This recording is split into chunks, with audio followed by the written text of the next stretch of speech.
बिस्मिल्लाहिर्रहमानिर्रहीम। आज के लेक्चर में हम सेंट्रीपिटल फोर्स को स्टडी करेंगे। सेंट्रीपिटल का लफ्ज़ी मतलब होता है टूवर्ड्स सेंटर। तो पहले हम सेंट्रीपिटल फोर्स को डिफ़ाइन कर लेते हैं।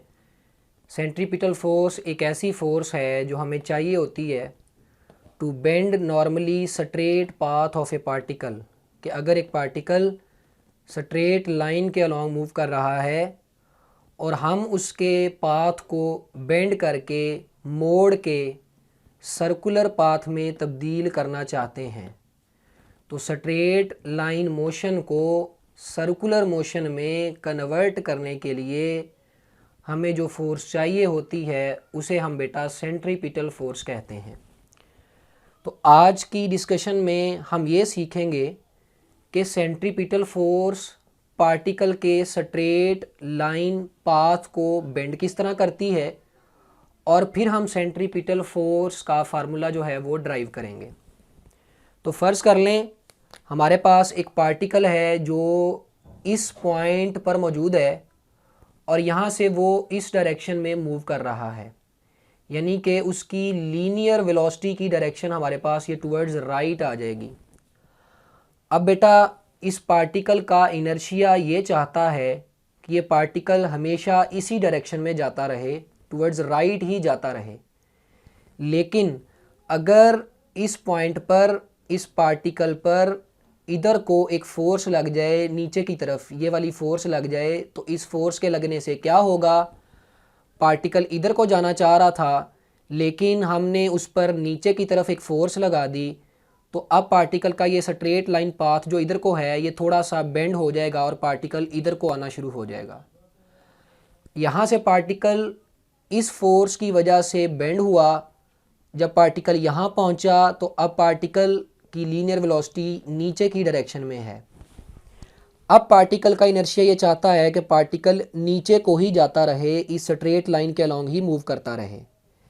लेकिन अगर इस पॉइंट पर दोबारा उस पार्टिकल पर टुवर्ड्स सेंटर इधर को एक फ़ोर्स लग जाती है, तो इधर को लगने वाली ये फ़ोर्स पार्टिकल की इस वेलोसिटी की डायरेक्शन को दोबारा से चेंज कर देगी, और पार्टिकल इधर को आ रहा था, इधर को फोर्स लग गई तो उसका पाथ दोबारा से ऐसे बेंड हो जाएगा। जब पार्टिकल यहाँ आएगा तो अब पार्टिकल दोबारा इधर को जाना चाहता है, क्योंकि उसके इनर्शिया की बदौलत उसकी वेलोसिटी इधर को रहना चाहती है। लेकिन अगर हम ये चाहते हैं कि उसकी वेलोसिटी इधर को ना रहे बल्कि बेंड होके इधर को आ जाए, तो हमें दोबारा उस पार्टिकल पर इधर को एक फ़ोर्स लगाना पड़ेगी। तो दोबारा अगर इस पॉइंट पर पार्टिकल पर इधर को फोर्स लगती है तो पार्टिकल का पाथ बेंड हो जाएगा और पार्टिकल इस लाइन के अलॉन्ग आ जाएगा। जब पार्टिकल यहाँ आया, दोबारा उसकी लीनियर वेलोसिटी यही चाहती है कि पार्टिकल अपवर्ड डायरेक्शन में जाता रहे इस पॉइंट पर। लेकिन अगर फोर्स दोबारा से इधर को लग जाए उस पार्टिकल पर, तो इस फोर्स के लगने से ये होगा कि उस पार्टिकल का पाथ दोबारा से बेंड हो जाएगा और पार्टिकल स्ट्रेट जाने की बजाय इधर को मुड़ जाएगा। तो अगर हम इन तमाम पॉइंट्स को आपस में मिला दें तो हमारे पास ये सर्कल बन जाएगा।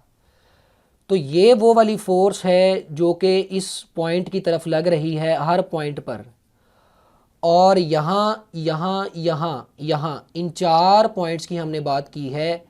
इन चारों पॉइंट्स पर पार्टिकल पर जो फोर्स लगती है वो टुवर्ड्स सेंटर है, और यही फोर्स पार्टिकल के पाथ को बेंड कर रही है। लिहाजा इसी फोर्स को हम सेंट्रीपिटल फोर्स बोलेंगे। और ये वाला जो पॉइंट हमारे पास है इसे बेटा हम सेंटर ऑफ सर्कल बोलते हैं। तो एक फोर्स लगती है पार्टिकल पर टुवर्ड्स पॉइंट ओ हर पॉइंट पर, और यही फोर्स उस पार्टिकल की स्ट्रेट लाइन मोशन को सर्कुलर मोशन में कन्वर्ट करती है। सेंट्रीपिटल फोर्स की बहुत सारी एग्जांपल्स हैं। मैंने यहाँ पर दो कॉमन एग्जांपल्स डिस्कस किए हैं। बेटा अर्थ जो है वो सन के अराउंड रिवॉल्व करती है। तो फ़र्ज़ कर लें ये हमारे पास सन है, तो सन के अराउंड अर्थ ऐसे रिवॉल्व कर रही है, ऑर्बिट कर रही है। तो अर्थ को सन के अराउंड रिवॉल्व करने के लिए भी सेंट्रीपिटल फोर्स ही चाहिए। याद रखिएगा, जब भी पार्टिकल सर्कुलर मोशन करेगा, सर्कुलर पाथ के अलॉन्ग मूव करेगा, तो वो सेंट्रीपिटल फोर्स के अंडर ही मूव कर रहा होगा। तो अगर अर्थ सन के अराउंड रिवॉल्व कर रही है तो अर्थ पर भी सेंट्रीपिटल फोर्स लग रही होगी, और अर्थ पर जो सेंट्रीपिटल फोर्स लगती है वो सन और अर्थ के अराउंड जो ग्रेविटेशनल पुल होती है वो प्रोवाइड करती है। सिमिलरली इलेक्ट्रॉन न्यूक्लियस के अराउंड रिवॉल्व करता है। इलेक्ट्रॉन के न्यूक्लियस के गिर्द घूमने के लिए इलेक्ट्रॉन को सेंट्रीपिटल फोर्स चाहिए, और इलेक्ट्रॉन को इस केस में जो सेंट्रीपिटल फोर्स है वो न्यूक्लियस और इलेक्ट्रॉन के दरमियान जो इलेक्ट्रोस्टैटिक फोर्स होती है वो प्रोवाइड करती है।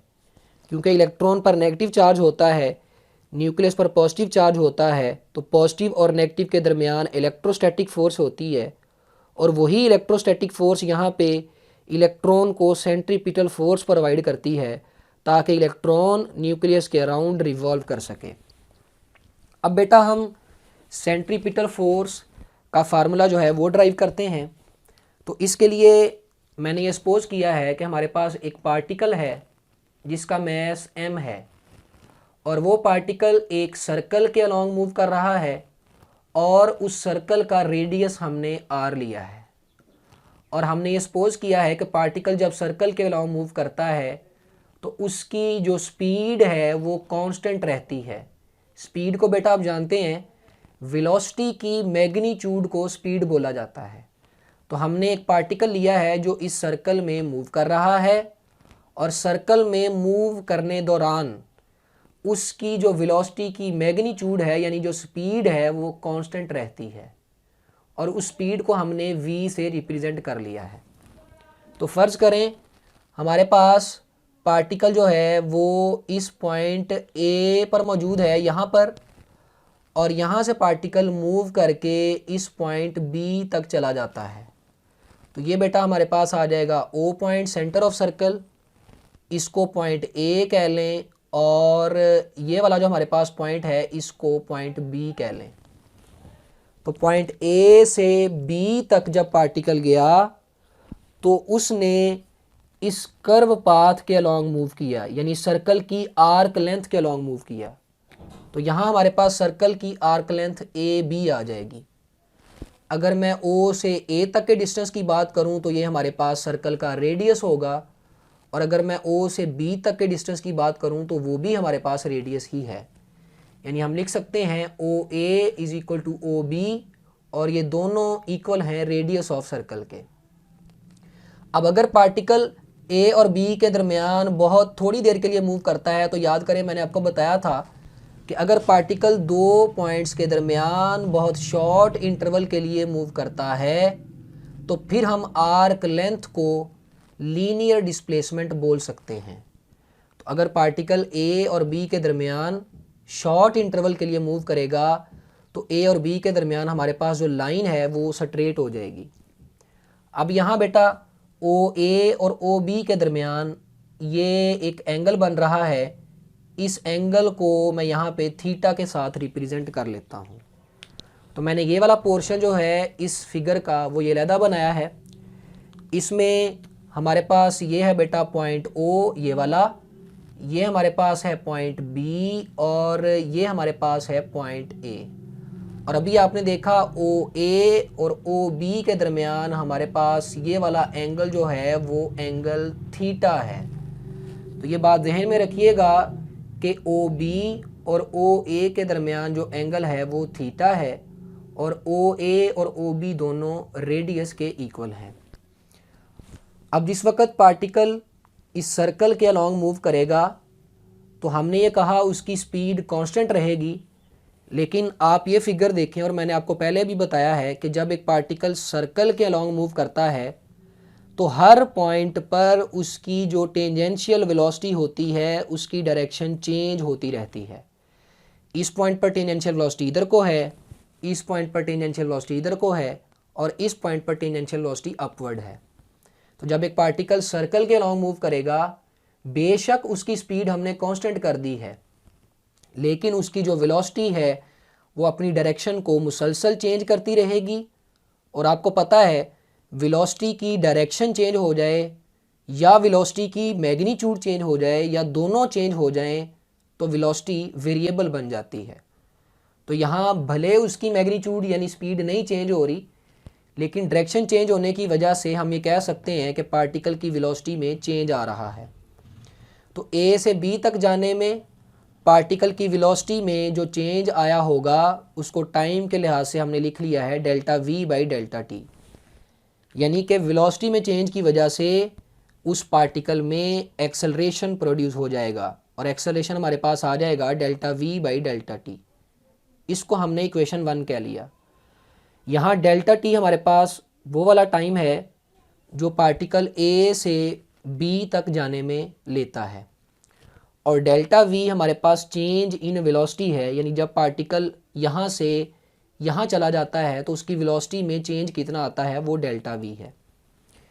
तो डेल्टा टी वो टाइम है जो पार्टिकल लेता है मूव करने के लिए कहाँ से कहाँ तक, ए से बी तक। तो ए से बी तक हमारे पास ये डिस्टेंस जो है मैंने अभी आपको बताया था, ये स्ट्रेट लाइन लेंगे अगर पार्टिकल थोड़ी देर के लिए मूव करे, और टाइम को हमने डेल्टा टी के साथ रिप्रेजेंट कर लेना है, और पार्टिकल की स्पीड को हमने वी लिया है। तो स्पीड का फार्मूला बेटा आपने पढ़ रखा है, डिस्टेंस बाय टाइम होता है।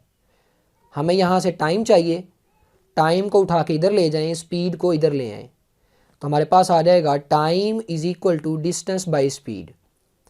टाइम को डेल्टा टी से रिप्रेजेंट किया है, डिस्टेंस हमारे पास ए से बी तक की लेंथ है, उसको हमने बेटा एस सपोज कर लिया है। ए बी लेंथ जो है वो हमारे पास एस है और स्पीड हमारे पास क्या है, वी है। तो डेल्टा टी इधर, स्पीड इधर आ गई नीचे वी, और ये ऊपर डिस्टेंस एस आ गया। तो ये हमारे पास वो टाइम होगा जो पार्टिकल ए से बी तक जाने में लेगा। इसको बेटा हमने इक्वेशन 2 कह दिया। अब फर्ज करें जब पार्टिकल पॉइंट ए पर था तो उसकी वेलोसिटी को हम v1 कह देते हैं। ये v1 वेलोसिटी है उसकी जो कि इस डायरेक्शन में है, और जब यही पार्टिकल पॉइंट बी पर पहुंचा तो उसकी वेलोसिटी ऊपर को होगी, इसे हम बेटा v2 कह देते हैं। तो पॉइंट ए पर पार्टिकल की वेलोसिटी v1, पॉइंट बी पर पार्टिकल की वेलोसिटी v2 आ जाएगी। तो यहाँ से अब हम एक ट्रायंगल ड्रा करेंगे, draw a triangle such that, और उसमें एक कंडीशन ये लगाएंगे हम कि हम उस ट्रायंगल की एक साइड को पी क्यू कह रहे हैं और दूसरी साइड को हम पी आर कह रहे हैं, और हमने इस तरह से ये लाइन सपोज की हैं, हमने ट्रायंगल इस तरह से बनानी है कि हमारे पास पी क्यू लाइन जो है वो v1 के पैरेलल भी हो और इक्वल भी हो। यानी कि मैंने जो पी क्यू लाइन लगानी है ट्रायंगल बनाने के लिए, उसकी मैग्नीट्यूड यानी उसकी लेंथ v1 जितनी होगी और इस पी क्यू लाइन की डायरेक्शन v1 की डायरेक्शन में होगी, और पी आर लाइन जो है वो बेटा v2 के इक्वल होगी और v2 के पैरेलल होगी। यानी पी आर की लेंथ v2 की लेंथ के इक्वल होगी और पी आर की डायरेक्शन v2 की डायरेक्शन में होगी। तो फर्ज कर लें ये हमारे पास ट्रायंगल है। यहाँ बेटा हम इस पॉइंट को P कह लेते हैं, इस पॉइंट को हम Q कह लेते हैं। तो PQ parallel and equal to v1, यानी हमारे पास ये वाला वेक्टर जो है वो v1 है। और ये देखें बेटा v1 इधर को ही है, जिधर को v1 की डायरेक्शन थी उधर को ही हमने PQ बना दिया। जितनी v1 की मैग्नीट्यूड होगी उतनी हम PQ की लेंथ रख लेंगे। इसी तरह दूसरी लाइन हमने PR बनानी है, तो P हमारे पास ये वाला पॉइंट है, तो R हमारे पास बेटा ये वाला पॉइंट आ जाएगा। अब देखो PR जो है वो v2 की डायरेक्शन में है और हमने PR की लेंथ जो है वो v2 की मैग्नीट्यूड जितनी रखी है, तो ये हमारे पास आ जाएगी v2 यानी वेलोसिटी की मैग्नीट्यूड। तो ये हमारे पास आ गया v1, ये हमारे पास आ गया v2। तो ये Q से R की तरफ जो मैंने ब्लू से वेक्टर बनाया है ये हमें क्या बताएगा, ये वेक्टर बेटा हमें उस पार्टिकल की वेलोसिटी में जो चेंज आया होगा वो बता देगा। यानी हम इस ब्लू वाले वेक्टर को डेल्टा V लिखेंगे और यही हमें चेंज इन वेलोसिटी बताएगा। और देखें अगर हेड टू टेल रूल से बात करें तो v1 को फर्स्ट वेक्टर मान लें, फर्स्ट वेक्टर के हेड पर सेकंड वेक्टर की टेल है, यानी v1 प्लस डेल्टा v, और रिजल्टेंट यहाँ से स्टार्ट होके ये जा रहा है। तो हम ये कह सकते हैं v1 plus delta v equal है v2 के, यानी कि v1 plus delta v equal है v2 के, और अगर हम यहाँ से डेल्टा v निकालना चाहते हैं तो ये v1 उधर जाके माइनस हो जाएगा, तो डेल्टा v हमारे पास आ जाएगा v2 माइनस v1, और यही डेल्टा v हमारे पास पार्टिकल की वेलोसिटी में चेंज है। अब यहाँ पे हमने ये v1 और v2 के दरमियान ये वाला जो एंगल बन रहा है पॉइंट P पर, ये एंगल पता करना है कि ये एंगल कितना है। तो बेटा इस फिगर में देखें OA जो कि रेडियस है वो v1 के परपेंडिकुलर है, क्योंकि v1 अलॉन्ग टेंजेंट होती है और टेंजेंट सर्कल के एक पॉइंट को टच करता है और रेडियस के साथ 90 का एंगल बनाता है। तो OA परपेंडिकुलर टू v1, पहली कंडीशन ये आ गई, और OB v2 के परपेंडिकुलर है, तो दूसरी कंडीशन ये आ गई। तो यहाँ से मैंने आपको बताया था कि OA और OB के दरमियान एंगल थीटा है। यहाँ बेटा ज्योमेट्री का एक रूल लगता है कि अगर हमारे पास दो लाइंस हों, उन दो लाइंस के परपेंडिकुलर्स हों, यानी फ़र्ज़ कर लें हमारे पास एक लाइन ये है, एक लाइन ये है, हम इन दोनों लाइन के दरमियान ये वाला एंगल पता करना चाहते हैं। वो एंगल कितना होगा? इस लाइन का परपेंडिकुलर और इस लाइन का परपेंडिकुलर, उनका जितना आपस में एंगल होगा उतना ही इन लाइंस के दरमियान एंगल होगा। तो दो लाइंस के दरमियान एंगल जो है वो इक्वल होगा किसके? To the angle between their perpendiculars. तो बेटा v1 और v2 दो लाइंस हैं, इनके दरमियान एंगल हमें चाहिए, और ये एंगल कितना होगा? हमने इस लाइन के अकॉर्डिंगली ये सीखा कि ये एंगल v1 और v2 इन दोनों के परपेंडिकुलर्स के दरमियान जो एंगल है उसके इक्वल होगा। अब बताएं v1 के परपेंडिकुलर क्या था? OA। v2 के परपेंडिकुलर क्या था? OB। यानी OA और OB दो परपेंडिकुलर्स हैं, और इन दो परपेंडिकुलर्स के दरमियान एंगल कितना था? मैंने अभी आपको बताया था थीटा। तो अगर परपेंडिकुलर्स के दरमियान एंगल थीटा है तो इस रूल के अकॉर्डिंगली v1 और v2 के दरमियान हमारे पास ये वाला जो एंगल है ये एंगल भी थीटा हो जाएगा।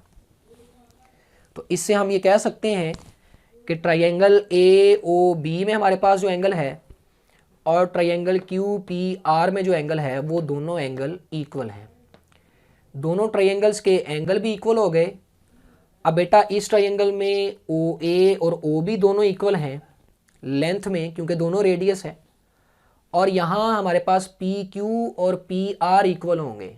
उसकी रीज़न ये है कि हमने कहा था कि पार्टिकल यूनिफॉर्म स्पीड के साथ मूव कर रहा है।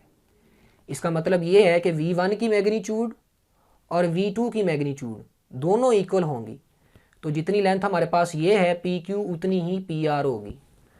तो ये वो ट्रायंगल बन गई जिसमें दो साइड्स इक्वल हैं, और ये भी वो ट्रायंगल है जिसमें दो साइड्स इक्वल हैं। ऐसी ट्रायंगल जिसमें बेटा दो साइड्स इक्वल हों उस ट्रायंगल को हम आइसोसेलेस ट्रायंगल कहते हैं। तो ट्रायंगल AOB और ट्रायंगल PQR ये दोनों ट्रायंगल्स जो हैं ये आइसोसेलेस ट्रायंगल्स हैं। उसकी रीज़न ये है कि इस ट्रायंगल में भी दो साइड्स इक्वल हैं और इस ट्रायंगल में भी दो साइड्स इक्वल हैं। अब बेटा दो ट्रायंगल्स आइसोसेलेस हैं, उनकी दो लेंथ भी सेम है और एंगल भी सेम है। अगर दो ट्रायंगल्स का एंगल सेम हो जाए तो हम उनको सिमिलर ट्रायंगल बोल सकते हैं। इसका मतलब ये है कि हमारे पास ये एंगल थीटा इसके इक्वल है, लिहाजा हम ये कह सकते हैं कि ट्रायंगल PQR और ट्रायंगल AOB ये दोनों सिमिलर हैं। तो सिमिलर ट्रायंगल्स के लिए मैंने ये एक रिलेशन लगाया है, ये भी मैथमेटिक्स का है, ज्योमेट्री का रूल है कि अगर हमारे पास दो सिमिलर ट्रायंगल्स हों तो हमने दोनों ट्रायंगल्स की कोई सी दो साइड्स की रेशियो ले लेनी है।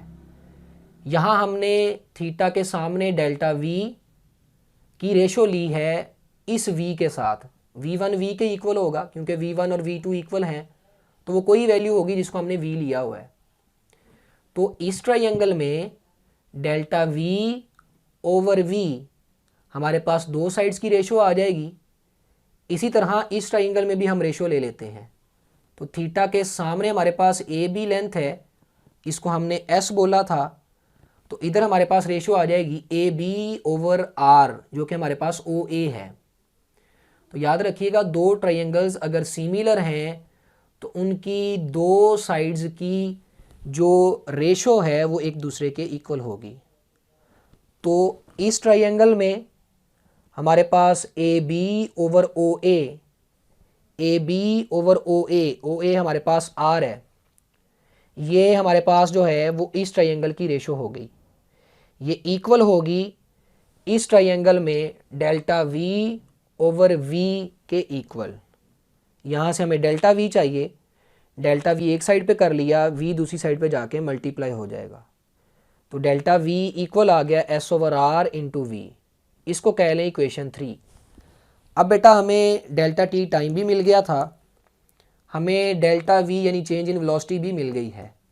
हम इक्वेशन 3 और इक्वेशन 2 को इक्वेशन 1 में पुट कर दें तो हमें एक्सेलरेशन मिल जाएगा। तो acceleration equal to delta V की जगह आ गया S over R into V divided by हमारे पास नीचे है डेल्टा टी, और डेल्टा टी की जगह हमने पुट कर दिया एस ओवर वी। तो अगर इसको हम सिंप्लीफाई करके लिखें तो न्यूमिनेटर हमारे पास आ जाएगा S over R into V, और ये एस ओवर वी ऊपर जाके उलट हो जाएगा। तो यहाँ से बेटा ये एस और ये एस आपस में कैंसिल हो जाएंगे, तो हमारे पास आ जाएगा वी स्क्वायर ओवर आर। तो एक्सेलरेशन इक्वल आ गया वी स्क्वायर ओवर आर के। चूँकि ये एक्सेलरेशन जो है ये सेंट्रीपिटल फोर्स की वजह से है, इसीलिए हम इस एक्सेलरेशन को सेंट्रीपिटल एक्सेलरेशन कहते हैं। अब बेटा न्यूटन सेकंड लॉ हमें ये बताता है कि अगर हमें किसी पार्टिकल का मैस पता हो, जो हमने यहाँ पे m सपोज किया था, हमें उस पार्टिकल का एक्सेलरेशन पता हो, तो हम उस पर लगने वाली फोर्स निकाल सकते हैं। तो यहाँ सेंट्रीपिटल एक्सेलरेशन की बात हो रही है, उसको AC से रिप्रेजेंट करते हैं, और सेंट्रीपिटल एक्सेलरेशन जो है वो सेंट्रीपिटल फोर्स FC की वजह से होगा। तो अगर मैं पार्टिकल के मैस को सेंट्रीपिटल एक्सेलरेशन से मल्टीप्लाई करवा दूं तो मुझे सेंट्रीपिटल फोर्स मिल जाएगी। तो FC इक्वल आ जाएगा m मैस वैसे ही आ गया, AC की जगह हमारे पास आ जाएगा v स्क्वायर ओवर r। तो सेंट्रीपिटल फोर्स का फार्मूला बनेगा mv square over r। Relation between linear velocity and angular velocity, उस टॉपिक में हमने ये पढ़ा था कि v इक्वल होता है r ओमेगा के। तो अगर हम यहाँ v की जगह r ओमेगा पुट कर दें और इस रिलेशन को सिंप्लीफाई कर लें तो हमारे पास सेंट्रीपिटल फोर्स का एंगुलर वेरिएबल की टर्म्स में फार्मूला आ जाएगा mr ओमेगा स्क्वायर। अब बात रह गई कि सेंट्रीपिटल फोर्स और सेंट्रीपिटल एक्सेलरेशन इनकी डायरेक्शन किधर को होगी। तो बेटा यहाँ मैंने आपको बताया था कि जब पार्टिकल स्ट्रेट लाइन में जाना चाह रहा था तो एक फोर्स लगी थी टुवर्ड्स सेंटर, और इसी फोर्स ने पार्टिकल की स्ट्रेट लाइन मोशन को सर्कुलर मोशन में चेंज किया था।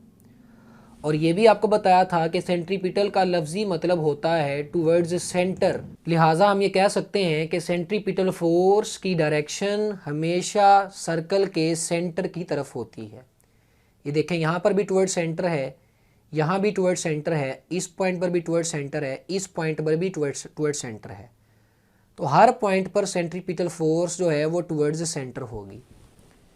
न्यूटन का सेकंड लॉ कहता है जिधर को फोर्स की डायरेक्शन होगी उधर को ही एक्सेलरेशन की डायरेक्शन होगी। तो अगर सेंट्रीपिटल फोर्स टुवर्ड्स सेंटर है तो सेंट्रीपिटल एक्सेलरेशन भी टुवर्ड्स सेंटर होगा। तो हम ये कह सकते हैं कि सेंट्रीपिटल फोर्स और सेंट्रीपिटल एक्सेलरेशन इन दोनों की डायरेक्शन हमेशा सर्कल के सेंटर की तरफ होती है।